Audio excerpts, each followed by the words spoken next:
Hello, hello, and good evening, everyone, and welcome. Welcome to another episode of Protecting the Vision, sponsored by the National Optometric Foundation in collaboration with the National Optometric Association.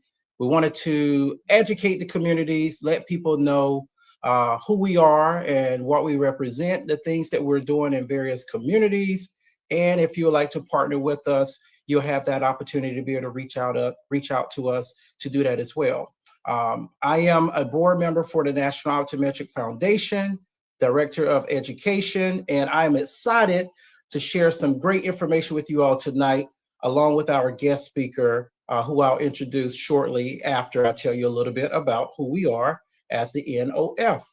We're the financial arm. We're here supporting the NOA in various ways, and we're also supporting the NOSA, our student organization. Those are our future optometrists who are in school learning the ropes to become and have a career in the field of optometry. And we support the NOA also by working with them each year at the convention with the initiative Serve Where You Go, where we're helping to provide free eye exams to the community, underserved communities, individuals who may not have access to the healthcare system. We are there doing free eye exams, and we're partnering with people like VSP, great companies like VSP who are partnering with us to provide frames and lenses, glasses for people who attend that Serve Where You Go event each year. And I'm looking forward to talking more about this event with our guest speaker on tonight as well. We also try to support by providing scholarships to students who are thinking about going to optometry school. They're unsure. Those who are in optometry school, we try to support them financially as well, and various scholarships, also helping them to attend the National Optometric Association convention. And we also try to support by just trying to make sure that people understand the three silent killers of your vision, because we don't want you to lose your vision. We want you to understand about diabetes, how it can form into diabetic retinopathy if uncontrolled, your blood pressure, hypertensive retinopathy if uncontrolled, and also glaucoma. These things can slowly start to take away your vision if left untreated and not managed there. We don't want you to lose your sight. So we want you to tune in, share this webinar with your family and friends. We also want you to know that we have a website if you want to learn more about us. It's the www.nationaloptometricfoundation.com. We also have a Facebook page under the same name, National Optometric Foundation. And also, if you want to, if we ask that you subscribe on our YouTube channel, National Optometric Foundation. Webinars similar to the ones that we're doing tonight, different topics, different speakers are available on our YouTube channel. And if you want to continue to allow us and help us do the great things that we're doing in the community and supporting the students who are going into school to become optometrists, we have a Cash App, and you can donate tonight. Even if it's just $10, you can donate tonight through our Cash App, $ Protecting the Vision, and we'll be so thankful for your contribution. Now, again, I want everybody to feel welcome. I think it's truly an honor for us to create space for conversation, that's going to educate, uplift, and inspire people. And as we celebrate Black History Month, this is Black History Month, we're reminded that history isn't just something we look back on. History is something we build every single day. The legacy of excellence, resilience, leadership in healthcare. It didn't happen by accident, and it happened by individuals. We'll talk about individuals who helped shape the NOA, our founders as well. Individuals who choose to lead, to serve, to open doors for others. And tonight we have the privilege of having to hear from a leader, Dr. Mark Orso, who's not only carrying that legacy forward, but he is actively shaping the future of optometry through the National Optometric Association. Dr. Orso, we'll talk about the history, we'll talk about vision, we'll talk about serve and impact and what lies ahead in 2026, okay? And my hope is that by the end of the conversation that I have with Dr. Orso, Each of us, we're going to walk away. Those of you who are listening, you're going to walk away not just informed, but also inspired to continue to work in our own communities, working in communities that's underserved and underrepresented, making sure we're educating communities about the three silent killers of vision: diabetic retinopathy, hypertensive retinopathy, and glaucoma. All right, so let's lean in, let's learn, let's celebrate the power of our purpose-driven leadership, and let's invite Dr. Mark Orso to the show. Dr. Orso, I'm so happy to have you on with us tonight, representing the NOA, the president for the NOA. Thank you for being on the show with us. Oh, thank you so much, Dr. Brown, and it's a privilege and an honor to be on this webinar and to be a part of the NOA, and also extending our big thank you to the NOF, which is our philanthropic arm of the NOA, who do such a wonderful job in recruiting and maintaining our students of optometry. So just a great job, Dr. Reynolds, president, and Dr. Brown and all the board of NOF. Thank you so much, and just a pleasure to get back on the webinar. And I just welcome questions. The big thing is the participation. At this point, more than ever, we need the participation of our members and our sponsors and supporters of the NOA, because it is a time where supports are being taken away from the NOA due to the political climate that exists at this time. But that's not going to stop the NOA from doing our mission of advancing the visual health of underrepresented and minority communities, and just trying to get more African Americans or optometrists of color into the great field of optometry. And it is a wonderful field that is progressing every day and every year. And with the help of the AOA, our big organization for the optometrists, just doing a wonderful job in promoting optometry as a wonderful profession, and a way to give back to the community, and also to earn a living. So just thanking everyone out there who support the NOA and the NOF. We want to dive right into the history of the NOA. So back in 1969, about 25 doctors got together in Richmond, Virginia, in early spring of 1969, and they had a meeting. Dr. C. Clayton Powell and Dr. John Howlett led that meeting. And what they wanted to do is just to establish a Black organization that had national clout and stature, so that the Black optometrists and the optometrists of color had a voice. Back in that time, Black optometrists were allowed in the AOA, but there was a catch in that they weren't allowed in the state organizations. So, and if you weren't allowed in the state organization, then you couldn't apply to be in the AOA. So where you could be, but if the state didn't let you in, then you couldn't get in. And Dr. C. Clayton Powell and Dr. Howlett saw these, insufficiencies, and that is what created the NOA.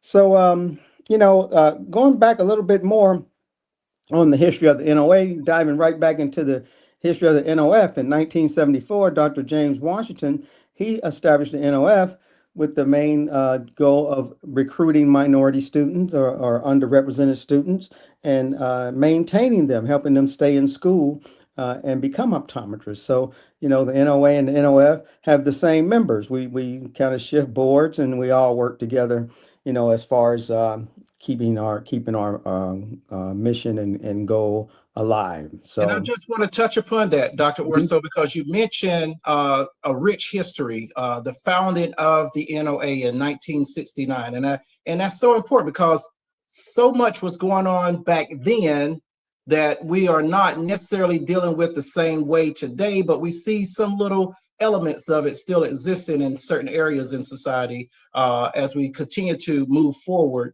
in regards to equality and making sure that we're included, and making sure that areas that do not have access to healthcare, they are getting that access to the healthcare, and they're represented in ways there. So the partnership that happens between the NOA and the NOF and the NOSA, it's all important in helping us do the great things that we see the NOA continue to do and continue to be that leader in several communities. We've traveled to so many communities each year when the NOA will host convention, and we have gone into those communities and have seen how lives have been changed because the NOA exists. I can't imagine, or I'm thinking about all of the lives that were touched because the NOA existed.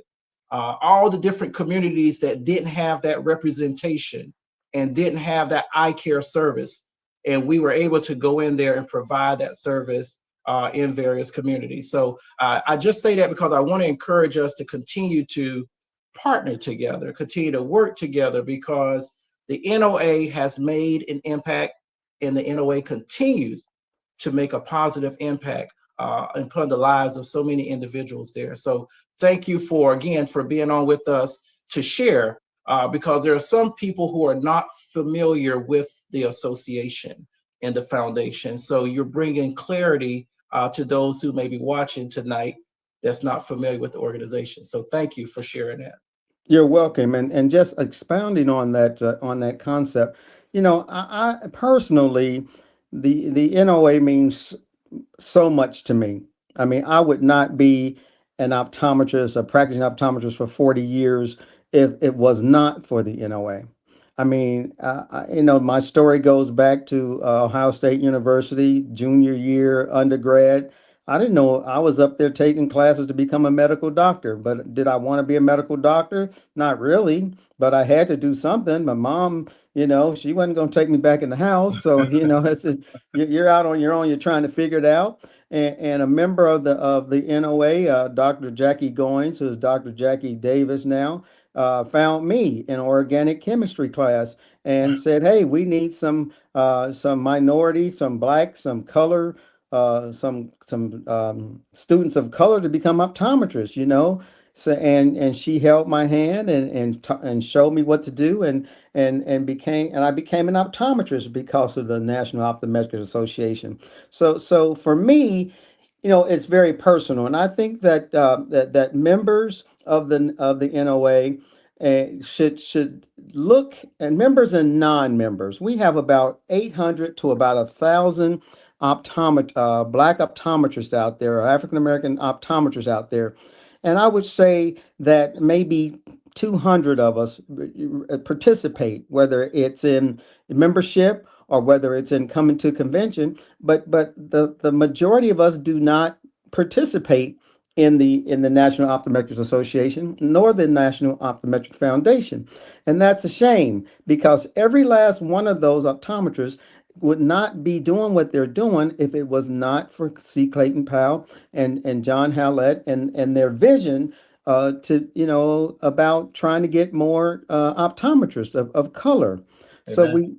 we need to, I mean, I don't know how, and that's a dilemma as the president, that I don't know how to reach out to these folks and just tell them, hey, we need to give back. I mean, you're out there and you're making, 200,000 plus a year as an optometrist, and you can give back. You've got to give back, and just know that at this time, and right now, we're in dire straits. Yes. Not only because funding is being pulled from the National Optometric Association and National Optometric Foundation because of the political climate. We have not had national funding in many years. I'm talking over 20 years. We have not had federal funding for our organization. So we've relied on companies, sponsors out there: Alcon, Luxottica, Essilor, Cooper Vision, just to VSP, just to name a few of our sponsors. We've counted on them to help us, and at this point, they have pressure coming from other areas where they are withdrawing funds from the NOA and the NOF, and so we have to step up now to, we have to help ourselves. We Yes. have to help ourselves. And if we don't, then this organization will not, exist. And, just to further that point, we've existed since 1969. And I would say back then, we were roughly, I'd say 2% of the practicing optometrists in the United States. We are still at 2%. So even though that's more optometrists because there's a more population, but percentage wise, there's no gain.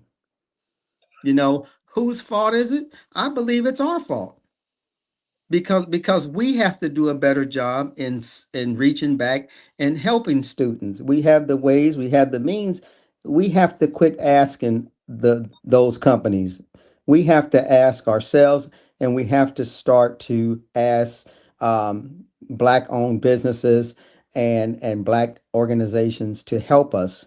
And ways that we're doing that is we're starting conversations with AKA, which is a sorority. We're starting to start talks with them about maybe sponsoring events of screenings and vision, serve where you go kind of programs where we go and we do exams and give glasses in conjunction with VSP. So we're starting conversations of where we will help each other because we have to.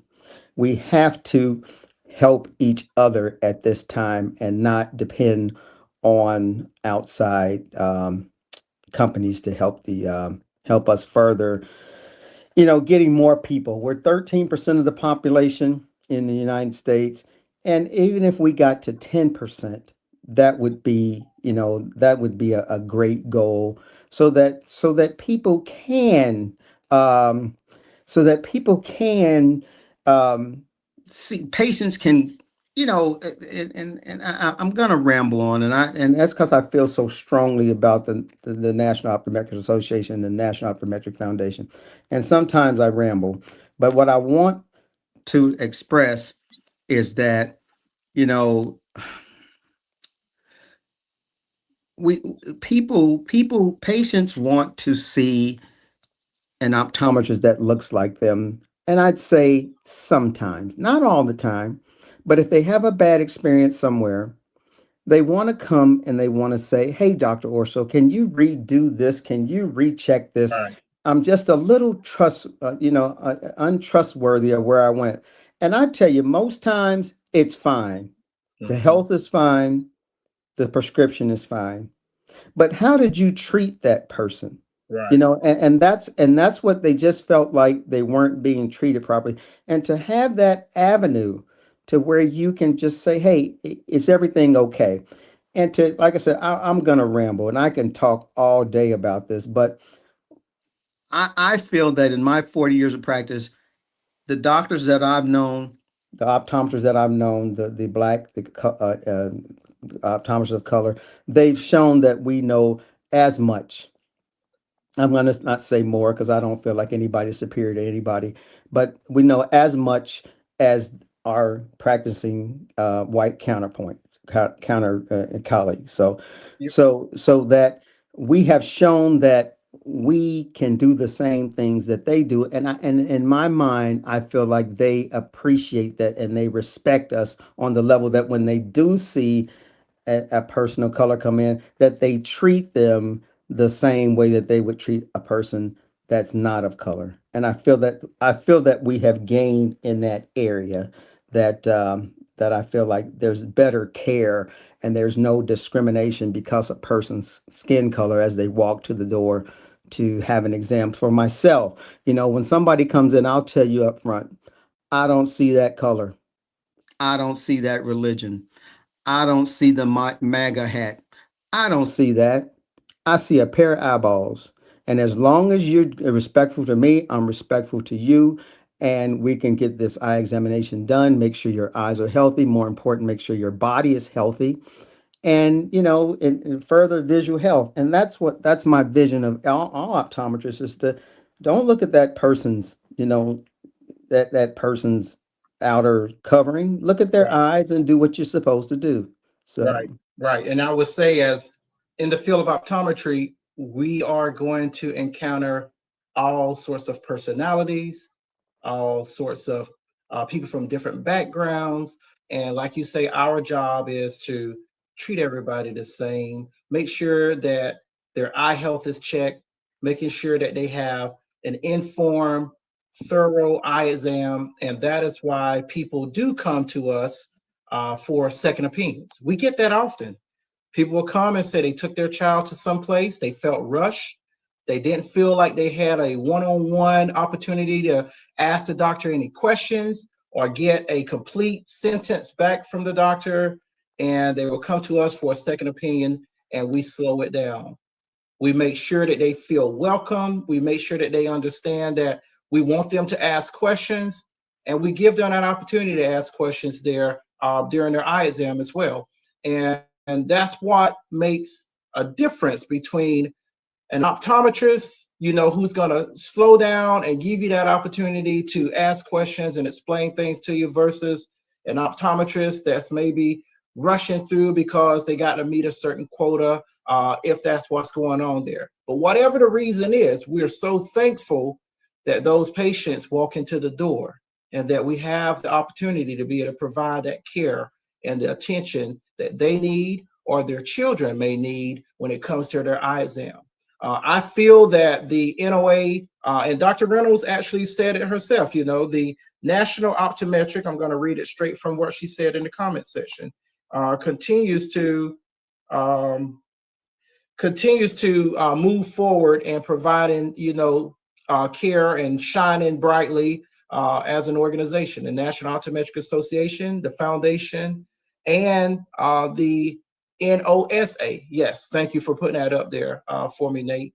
So we're going to push forward despite the things that may have been obstacles in the past, despite the things that may have prevented optometrists from practicing in the beginning. We're moving forward, and we're moving forward with joy because joy cometh in the morning.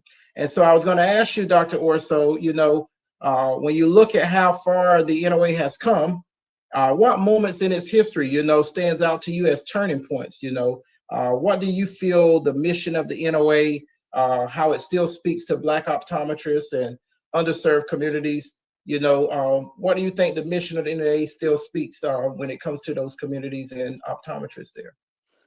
Well, I think as a whole that the NOA has shown that we are equal to any other optometrist, as far as providing the necessary care that a patient needs. So, have we been successful in getting into the communities? No, in my opinion.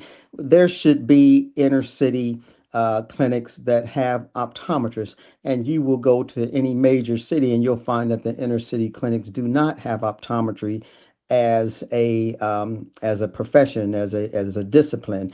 And that's I truly believe that's where the NOA has failed.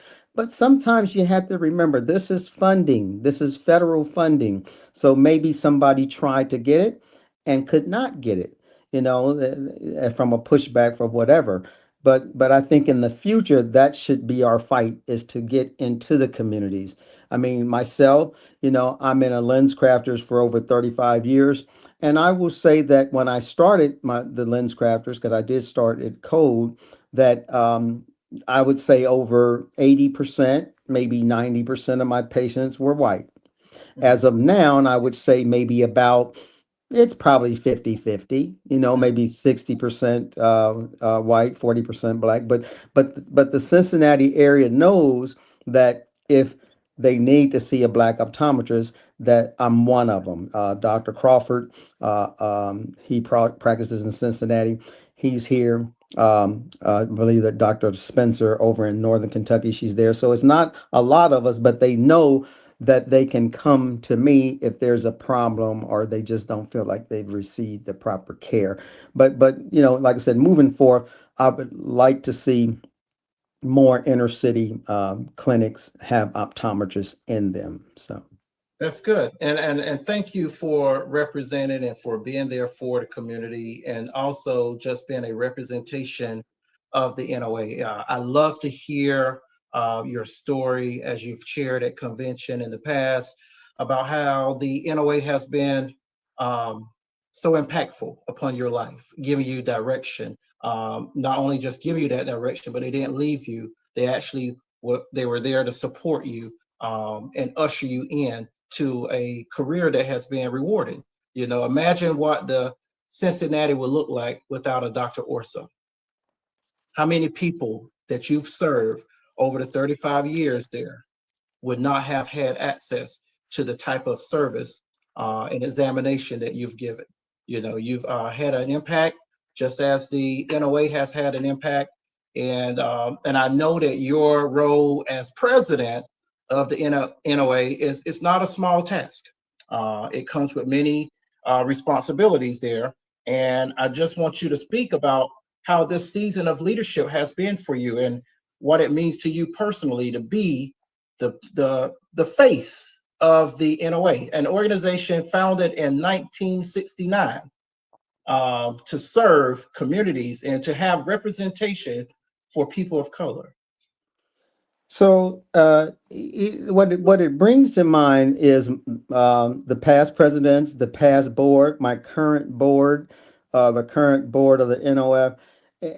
What has to be put out there in bold letters is that, you know, a lot of people get on boards for recognition. They get on boards to get paid, to, you know, to get on another board, to become famous. And I don't feel like any of us, any of the current, you know, I don't feel like any current or past members of the board have ever had that in their heart, because we don't get paid at this point. You know, we if we travel, most times we're traveling on our own time, on our own dime, but we're doing it out of the, you know, the love of our organization, and that we want to have more, you know, African American people of color. We want to have more people to, you know, enjoy this profession and to give back, because it's a wonderful profession that we're missing out on, and we just want, you know, to further the mission. So yeah, but as far as the presidency goes, back in 2016, Dr. Powell, while he was still you know, alive, he asked me, he said, you want to be vice president? You know, you'll be president in a few years. And I told him, you know, no, I'm not ready. And I meant that because as I looked at presidents like Dr. Reynolds and Dr. You know, Hicks and Dr. You know, all the presidents, Dr. Jones, and you know, I've looked Dr. at what, Merritt. yeah, Dr. Merritt, you know, Dr. Hurd, Dr. Lashida David, Right. Dr. You know, Dr. Livingston, you know, I looked at these doctors and I saw what they did, and I didn't, you know, I didn't feel like I could serve. And now that I'm in the position, it is tough. It's a lot of stuff that goes on. I mean, I may be in a Zoom meeting 3 to 4 times a week. There's stuff going on to where, you know, behind the scene, the NOA and the NOF is working hard to you know, to keep our mission alive. So it's a lot, but it's worth it. You know, it's rewarding, and you know, you know, it's a lot of stuff, but I'm enjoying it. Will I be happy when it's over? Yeah. I think that most presidents will say the same thing. Dr. Reynolds, being phenomenal, she served 4 years because of the passing of Dr. Poe. But Dr. Reynolds is just phenomenal, and she's a great mentor. And you know, but just the presidency is a hard job, and especially when you're not getting, you know, paid or compensated for it, then you have to do it because you love the organization, and that I do. So That's good. And speaking of the organization and the profession and thinking about our young professionals out there who are working to become optometrists, what vision are you most passionate about right now, you know, for the future of the NOA and the next generation of optometrists there? well, you know, I just went to a Black History Month panel discussion up at Ohio State University, and what's encouraging is that You know, I would say going back when I was in school, there was there was two of us in the entire class. So I'm talking the first through the fourth year. Out of 240 students, there were two African American students, myself and Dr. Marshall. And did we feel welcome? No. I mean, they nothing blatant, but there was no open arms, and it's like, hey, you guys are on your own, you know. And thank God, Dr. Marshall was a genius, and so he he helped me through. But he was a he is a very intelligent doctor, but very encouraging. When I go, like I went last week up there, and I would say we had a NOSA panel, and I would say it was about 30 students in that room. And of those 30 students, six of them were black. The rest of them were white or Hispanic or some other, nationality or race. So it's encouraging that NOSA is diverse and that they want to help with the mission. So that's my future. I think that as this nation ages, that people become softer, and so I'm hoping. My hope is that the NOSA furthers the NOA and help us to get more people of color and just be more accepted. So Yeah, and I know that we're going to continue to face challenges, as optometrists, as an organization there. And we want to encourage those who are listening. If you're an optometrist, you're a part of the NOA. If you're not, please become a part of the NOA, because there's a role for you. There's a lot there's a lot that you can do. And we want the NOA to keep leaning into solutions. We don't want to just be the organization that's talking about the problems and not finding solutions to the problem there. So we want you guys to join the NOA, become involved, come to the conventions. We'll talk about that coming up here shortly. But come to the conventions, get to know the other optometrists within the organizations, and bring an optometrist with you so that we can continue to grow. The more people we got, more hands and feet that we have on the ground, the better work we can do. The more communities we can reach out to. Our work is not done. There's more work for us to do. And as we continue to take these steps towards St. Louis, Missouri, here in 2026 for the NOA convention coming up, we're looking forward to packing the place out. We're looking for you to let everybody who know about the convention coming up. They may go back, even if they're not an optometrist, let them know about it. They may go back to their optometrist and ask them, why are you not going? Are you going to the convention? I heard it's going to be great. I heard that there's a lot of education that's going to happen there. I heard that they're going to give free eye exams. You should go. Sometimes a patient can go back and encourage an optometrist to have their face in the place. So even if you don't have an optometrist that you may know, or who you want to encourage to come, let your patients know. Let your friends and families know, your family members know, so that they can encourage someone who you may not be in contact with to come to the convention and be more involved in the NOA. As Dr. Orso said, there's more work for us to do. There are some things that we have been successful in achieving, but there are some things that we need to sharpen on a little bit there. And it's going to help us be stronger as an organization there. Okay, so we're going to continue to work together, and we're going to talk about 2026, Dr. Orso. We want people to be excited about 2026 and the great things that's happening, and we want to talk about why they should be excited about this year's convention in St. Louis, Missouri, coming up here. So if you could give us a little talk about that. okay, sounds great. Like Dr. Brown has alluded to, the convention will be in St. Louis, and I believe the dates is that July 11th, or I'm trying to think. Let me look at my calendar to make sure. I got so many other things to do, but I believe it's from the 9th through the 12th of July. And anybody can correct me if I'm wrong. But it's in St. Louis, Missouri, at the Frontenac Hotel, which is a very lovely hotel. We have a lot of things going on. Initially, where the board, we're going to get there, and we are going to actually meet with AOA. And I believe that AOA's headquarters are in St. Louis, and we're going to tour their headquarters and have a joint board meeting with them. So we're looking forward to speaking with the AOA and just expanding on the AOA. They have been very receptive and to the NOA. And so we look forward to meeting with them on Tuesday, I believe. On Wednesday, we have a golf tournament, the Henry Moore Golf Tournament. In the morning, we need as many participants as we can in that tournament or outing. It's a little trophy that's presented, but the bigger thing is the money that we raise during that golf tournament.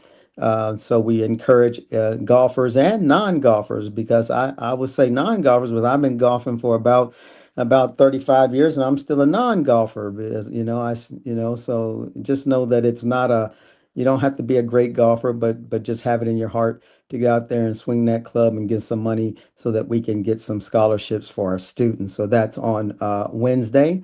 Then Wednesday, I believe we'll have a another short board meeting and then a tour of the St. Louis School of Optometry, where Dr. Dean Keisha Elder is the head dean of St. Louis School of Optometry. So we're excited to go and see her. She's a member of the NOA. So we'll do that on Wednesday.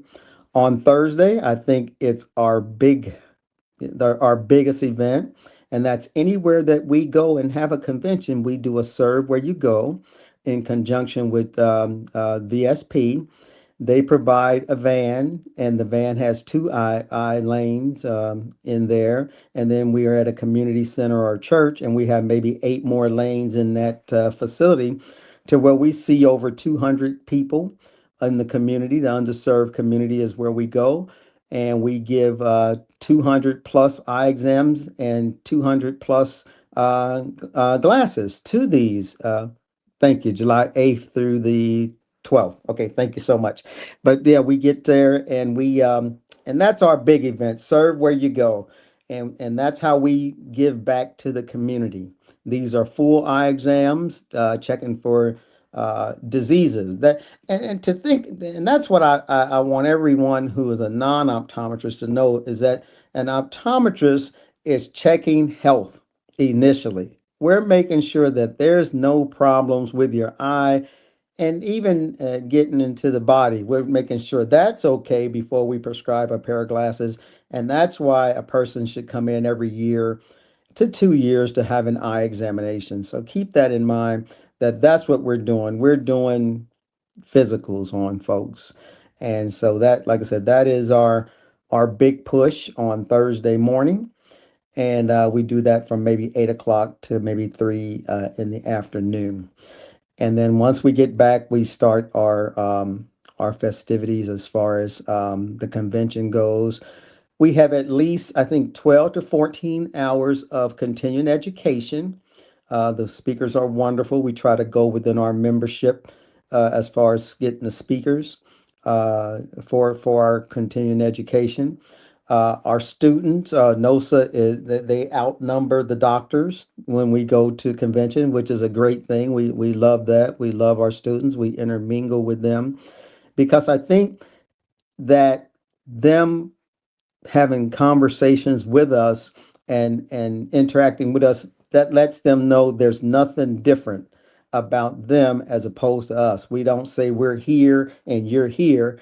We're all together, and that gives them hopefully the drive to become optometrists. I know that when I went, that's how they treated me back in 1984 when I went to my first convention in New Orleans, and that gave me the drive to go back and finish my 2 years after I had already done 2 years.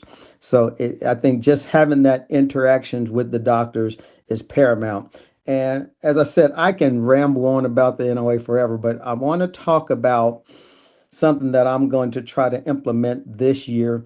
Is I'm going to try to during banquet or even during one of the luncheons, I'm going to try to pair students up with doctors in their area or where they may want to go to practice and just be a mentor.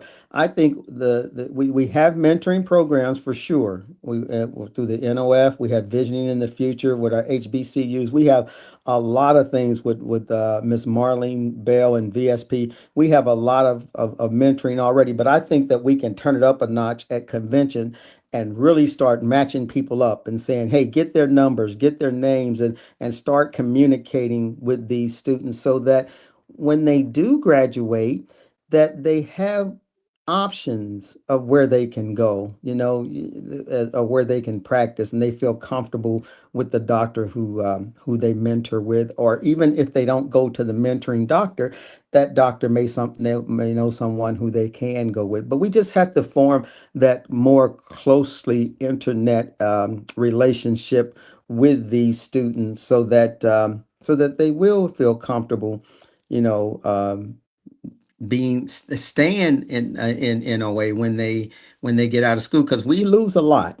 We lose a lot of students who transition from NOSA to NOA, and we have to figure that out because I mean there if you're if in school, if you believe in the mission of the NOA in school, then believe in the mission of NOA when you get out of school. Just please don't come and accept the scholarships and not serve, not give back. So I look to try to pair people up, during the convention.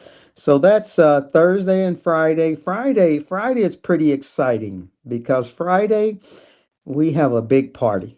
And that party, the doctors and the students turn that party out. Now, the last few parties, old Dr. Orso, I'll be 65 in October. In about an hour of the party, I got to go home. I'm tired. So, but I know that it goes on longer than that, and the doctors and the students have a fantastic time. So it's a good time to intermingle with one another and just form that relationship, so that if you do decide to go work with that doctor, that you have that relationship established. But Friday night, big party. Uh, just come for the party. So Saturday we have our fun run, and the fun run, Will Kelly fun run. We raise money again for scholarship for students. It's a 2 mile walk or run. We have some fantastic athletes who just do Olympic times as far as that 2 minutes 2 miles go. If I do go, I'll walk. So we'll see how that goes. But that's Saturday morning. And then we're back into continuing education throughout the day on Saturday. Saturday night is our big awards banquet. Dr. Andre Whitehead will be back with us, thank God. He's a wonderful MC, and we're just so ready for him to come back and take control of that event, and so we can get our awards handed out.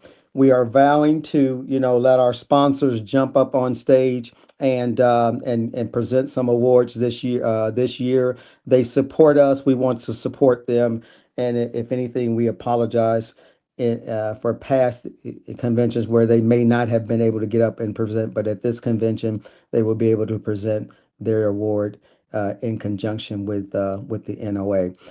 So that's our banquet. We do. We used to do a little party afterwards. We may try to do that Saturday night, especially if we have some young folks come in to help us out, so that us old heads don't go to bed immediately. We can stay up a little while longer and maybe dance a little bit. So, oh, it's official, Dr. Whitehead. You are the MC. So don't try to back out on us. Um, but that's Saturday night. Um, Sunday morning, we do have a prayer breakfast. Oh, last prayer breakfast was phenomenal. I don't know the young lady's name, but she did a praise dance. Wonderful, wonderful stuff. And we hope that people can stick around Sunday and do our prayer breakfast. I don't know if there'll be any CE on that day. I'm not for sure, but the prayer breakfast in itself is not to be missed. And then we conclude the convention on Sunday morning. So. That sounds like a fantastic outline, Dr. Orso. And I'm telling you, that last part of you talk about, I always try to make sure that my flight is scheduled after the prayer breakfast so that I can get the prayer breakfast. It is a great time. It's a touching time where we have students sharing testimonies about their journey as a student or their current journey as a student and the challenges that they may have faced as well, and how they persevered and they pushed forward and they pressed their way and still continued their course as an optometrist, their journey towards becoming an optometrist there. It's always good to hear the testimonies from current optometrists as they share their journey, getting to where they are today. That prayer breakfast, you're not just getting fed food, but you're also getting fed mentally, spiritually there, as you mentioned with the praise dance by the young lady. She's done a fantastic job before, and looking forward if she comes back again to doing another fantastic performance at the prayer breakfast there. But I think the vibe and the feeling at an NOA convention is different from other conventions that we've attended. Do you agree with that? Yes, and that's one thing that I wish I could express to the optometrists of this nation is that we're not trying to replace the AOA. They're irreplaceable. Yeah. We are just creating an atmosphere to where a doctor can come and see other doctors of their, that look like them. But are we saying that doctors that don't look like us can't come? No, please come. We invite you. If you ever come to a NOA convention and you don't feel welcome, I want you to reach out to me or to the president and let us know, because that is not what we're built on. We're built on friendship and brothership and just having a great time together, and celebrating the wonderful profession of optometry. So yeah, we really would invite everyone, all optometrists to come. I mean, and then if you look at the registration fee for the convention and the amount of continuing education that you're going to receive, that in itself is a bargain. So we, just come in and do that, and just be with us. We welcome you. And that, like I said, I can talk about this stuff all day, but that is part of what I want to do before my presidency ends, is that I want to reach out to Latinos in optometry. I want to reach out to women in optometry and Ebony Eagles and Black Eye Care Perspective, and let them know we're in this same fight together. Please just know that the NOA does not exclude anyone from participating in our convention, and we welcome everyone to come and have fun. We it's like a big family reunion. Yes. We're laughing and joking and having a good old time, and it's different than any other convention that I go to. So. Right. You can even see it in the eyes and the voice. You can hear it in the voice of the vendors who are set up there with their tables and everything. You have so many vendors who come to showcase their companies and what they have to offer to students and to optometrists.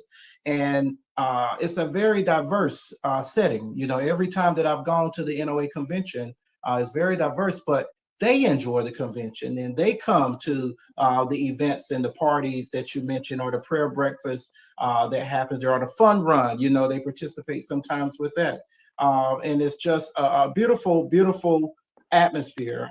The vibe is good, the mood is great, and then you guys have recently started adding the art option as well there too. I have a piece of art here in our home that I got from there, the Black Wall Street portrait that was on display there that I was able to win, and my wife got Tupac from last year's convention here in the home there. So I'm looking forward to seeing what great pieces we're going to have this time when we convene in St. Louis, Missouri as well there too. But I want to say to any optometrist that's watching there, we are looking forward to seeing your face at convention this year. Maybe you've never gone. Maybe you never been excited about it, but make this your year to be at convention. Dr. Orso has given you the outline where it's going to be educational. You're going to have fun at the parties. You're going to get opportunity to be able to receive things from our vendors that's there, the sponsors, and you're going to get an opportunity if you get there in time to serve in the communities there. So you'll still be able to apply the talent and the skills that you're using week after week in your office at convention in the communities at serve where you go there. So we look forward to seeing you. We look forward to someone bringing a new face to convention.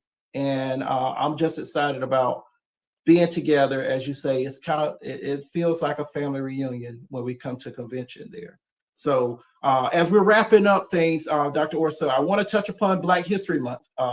It's an important month. We celebrate Black excellence. We celebrate inventors. We celebrate those who are at the top of their companies, their CEOs, their presidents of National Optometric Association. We talk about the President of the United States, number 44, Barack Obama, and his journey becoming the president. Is there anything that you would like to share that's impactful or something that's personal for you when you think about Black History Month? Well, when I think about Black History Month, it goes back to it's a little complicated because it's like why as people do we separate the human race into black and white and Asian and I don't get it.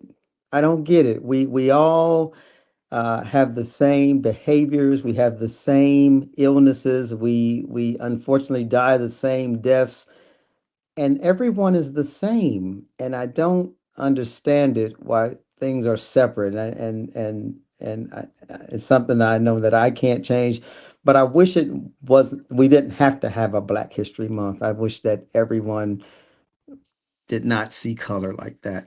But to expand on that, I think that we as a nation, as a worldly community, we've missed a lot because of slavery. 300-400 years of holding a population back, the phenomenal minds that were wasted, because of this. But now that conditions have changed, we're able to excel and to give back as black optometrists or black people, period. So just looking back and saying, how wonderful things are, but also being saddened by what was missed because of the many generations that didn't get a chance. Um, and thank goodness that those times have changed, and hopefully moving forward that will get even better. So Yeah, I'm thankful that Dr. C. Clayton Powell and Dr. John Howlett, they found it within themselves, to press forward and fight, and do the work that was necessary, and founding the National Optometric Association, and continuing the legacy of that we continue to work hard, to fight for, to open doors when it comes to healthcare and education, because we can see that there are attempts sometimes to wipe certain parts of history out as if it never existed. And I think that's a terrible thing to do. And I think we need to continue to talk about the reasons why it was important for the NOA to be founded back in 1969, and why it's important for us to exist now, even if we are not totally combined with the the AOA. We continue to fight a fight to help underserved and underrepresented communities, people who don't have full access to the healthcare that our other brothers and sisters may have access to. So thank you, Dr. Orso, for being on here and giving such great insights into the NOA and its history and your role as the president of the NOA and what we as optometrists have to look forward to in this year's convention in St. Louis, Missouri. As we are closing this webinar for tonight, You can let people know how they can come see you if they're nearby and they want to come see you in Cincinnati, Ohio, as their optometrist. You can let them know, and any parting words that you may have for our listening audience tonight. Well, this goes out to our sponsors and companies that may want to help out the NOA. Is that we've never we speak of ROIs, and other organizations, I believe, report their numbers to these companies and let them know this is what we're doing. But we don't. The NOA is not a buying group, so we can't show you. But we have, myself included, we have doctors spending tons of money for contact lenses and office equipment and instruments and things like that. And just know that we are a large, number of people, of optometrists who have a lot of buying power. So always think of that when you talk about sponsoring the NOA, that even though we don't report our numbers, that our numbers are tremendous. So keep that in mind. Um, More than that, just asking all members, all our members, our potential members, is to please donate to the NOF, and if you and also to the NOA. Now, the difference is the NOF. When you donate to the NOF, this money goes to students, to scholarships, to travel grants, to get them to conventions. So this is student, and we love that. We love our students, and we want them to be able to get some financial help. I saw a report on the cost of 4 years of college at Ohio State University is $260,000 for 4 years. That number doesn't even register with me. I think I went to school back in 1982, and I think I came out with $25,000 of a debt for 4 years. So that number is phenomenal. The students need help. They cannot get through school and with that type of financial burden. Also, with the current administration, passing a bill or just executive order or whatever it came down to be, that there's a cap on the amount of money that a student can borrow for professional school, which is a $200,000 cap, so $50,000 per year that all they can borrow. So that in itself will exclude a lot of people like myself. If I was going to school, I wouldn't have been able to go to school because I couldn't get that kind of a loan to do the $260,000 that it costs to go through school. So just please try to open up your heart, open up your wallets to donate to the NOF. So the NOA, please donate to the NOA. The NOA cannot get money from the NOF for operational costs. Our operational costs comes from membership dues, or if a doctor decides to donate to the NOA. So I'm going to ask that doctors open up their hearts and their wallets to donating to us also. Either organizations, you can go. We both have great websites. NOF has website. NOA has websites. Just Google it and donate something to not only help the students, but to help the organization to continue its mission. As I said, I can sit on here forever talking about the NOA. I just want to know if there's any questions out there. I don't know if anyone can type in the chat or any questions or concerns that they have. I'd really love to hear them. Being in a position of leadership, some things I can change, and I would like to try to change that before my presidency ends in 2027.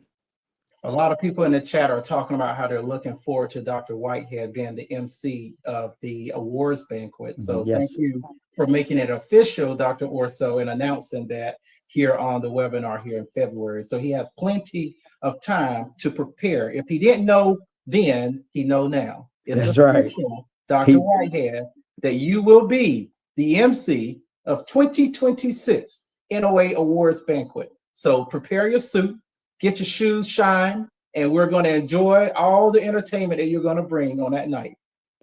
And just know that no one's going to interrupt you except me.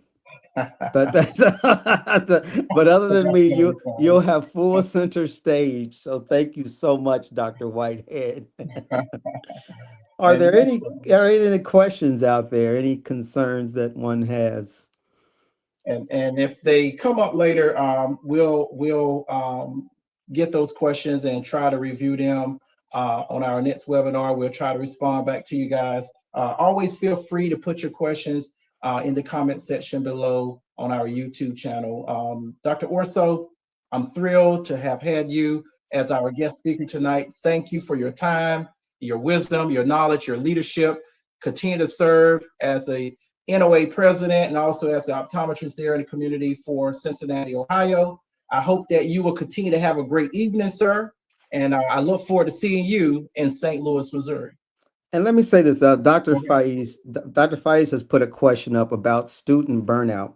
So Oh, I do like to talk about that, and that, because of the amount of debt that these students have, that in itself is a burden, so we have to find ways of lessening that financial burden. We also have to find more ways of tutoring students and being able to reach out to the young doctors who have already graduated optometry school, maybe a year or two out, so that they are having trouble with boards and things, that they can reach out and see what these doctors have done to pass boards and things like that. So as an organization to help students, financially, to get, some financial help with that, and then helping with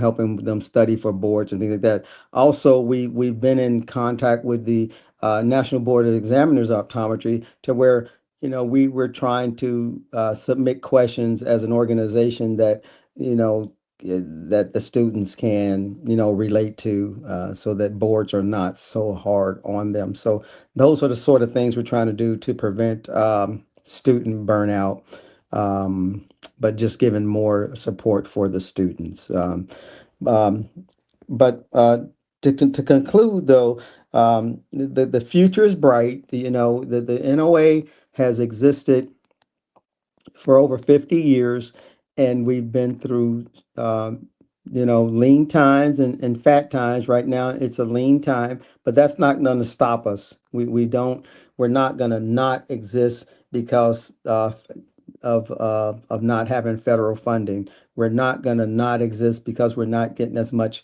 corporate support as we had before. We are going to reach out to Black organizations such as Divine Nines and big billion dollar Black companies, and let them know that we have things to offer. We can come into your place of business and do, screenings. We can help you go out into communities to give back if that's what you want to do, so that they know we are a national organization that have the power and the doctors to come out and do things like that. So hopefully in the future we'll pair up and partner up with these companies and just continue the mission of the NOA and the NOF. So, and again, thank you so much, Dr. Brown. And thank you, NOF, and Dr. Reynolds. Dr. Reynolds, just a wonderful mentor. She tutors me every week or so and says, Mark, this is what you need, and I say, yes, ma'am. She's so intelligent. So, but just to conclude that, we need the donations. We need you to just help out the organization, and to reach out to doctors, member doctors, reach out to doctors who are not members. I don't care what religion, color, whatever. I don't care if it's a Martian optometrist. Hey, come on, join us, and that's what I hope people, doctors do, and so that we can get more members and donate and just keep our mission alive. yes. Thank you, Dr. Orso. That's so true. And as Dr. Orso signs off on us. I want to encourage you guys to don't delay. Call your optometrist and get an eye exam scheduled today. This is the National Optometric Foundation. You can find more information about us on our website, www.nationaloptometricfoundation.com. On Facebook, you can follow us under the same name, National Optometric Foundation. On YouTube channel, you can subscribe, please, to our YouTube channel, National Optometric Foundation. And if you do decide to donate tonight, our Cash App is available, $ Protecting the Vision. As we close tonight's conversation, I want us to reflect on something powerful. Black History Month reminds us that progress happens when vision meets courage. When people decide that access matters, representation matters, and service matters. That's exactly what we see through the work of the National Optometric Association. In 2026, when we gather in St. Louis together for convention, we're not just attending another professional meeting. We're stepping into communities, we're invested in growth, and we're strengthening legacy. And when we participate and serve where you go, providing free eye exams to underserved communities, we're living out that legacy in real time. We're turning history into action. That's what Black excellence looks like in healthcare. That's what leadership looks like. And that's what service looks like. So as we look ahead in 2026 in convention and serve where you go in St. Louis, let's not just plan to attend. Let's make sure that we show up fully. Let's bring our knowledge, let's bring our compassion and our commitment to impact communities and individuals there, because the work continues. The vision continues, and also together we continue to build on this history and legacy that was founded in 1969. I want to thank you all for tuning in to our webinar tonight. We'll see you next month in March with our next webinar and next guest speaker. My name is Dr. Timothy Brown, Director of Education for the National Optometric Foundation, and I'll see you on the next webinar.